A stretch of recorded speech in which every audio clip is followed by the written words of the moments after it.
Updates: the last 5 days have been absolute hell. My own suspicions have been confirmed. After talking to my friend, the lawyer, we agreed that I should confront her with my concerns and suggested looking through her phone together just to put some of my suspicions to rest. I realize how risky this was, but we really didn't have a lot of choices considering there was no clear proof that anything weird had been going on. He suggested that we meet somewhere quiet, but still in a public setting in case she decided to freak out and do something irrational. I decided to take her to our local park where I sat her down on a park bench well away from any crowds of people. When we sat down together, I told her how serious of a situation we could be and that she must be completely honest with me, and that want to be on her side, but the way she had been acting had led to some serious suspicions. I explained to her that I didn't want to break the trust between us, so had decided against looking through her phone, despite how tempted I was. When I told her the concerns, she immediately got defensive and started denying everything. She called me a paranoid asshole for even suggesting that she would be in a relationship with a minor. She said the fact that I would even question something like this means there's probably something wrong with me and that I must be the one hiding something. Honestly, the way she reacted just confirmed to me that there was something that she hadn't been telling me this entire time, and that without her cooperation, the safest bet was probably just to leave. I suggested that we look through her phone together just to provide me with closure, and even if there was nothing to hide, it would mean a lot to me that she would just humor me and that it might even be fun to look through together and laugh at how ridiculous I was being. She screamed at me for trying to invade her privacy and that I had massively overstepped the line before storming away from me, back to the car, and driving to her friend's house to stay for the night. I don't know what she talked about with her friend, but at around 3 a.m. the next morning I got a really long text from her giving her view of the situation. The message was as follows: I really don't think what I have been doing is wrong.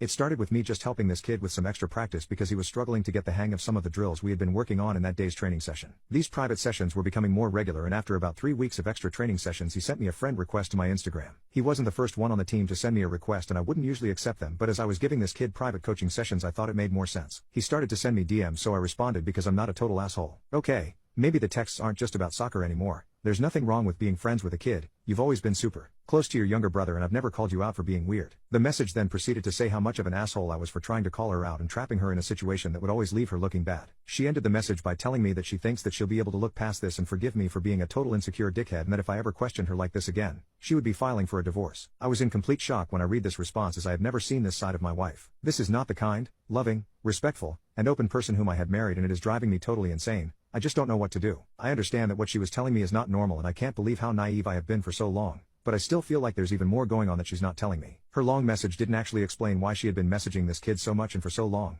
or why she had been spending literal hours every evening locked in our bedroom or on the sofa just on her phone. I don't know. Maybe I am just being paranoid? Maybe this is more normal than I'm making it out to be, although this seems unlikely. Should I still try to look through her phone anyway, despite what she's told me? When we had met the previous day, my friend mentioned that this was out of his field, but that I shouldn't contact the police until I was more sure of anything, because if we did end up getting a divorce, and she is technically innocent, calling the police on your wife for providing extra help to a kid she coaches wouldn't look very good for me in a courtroom.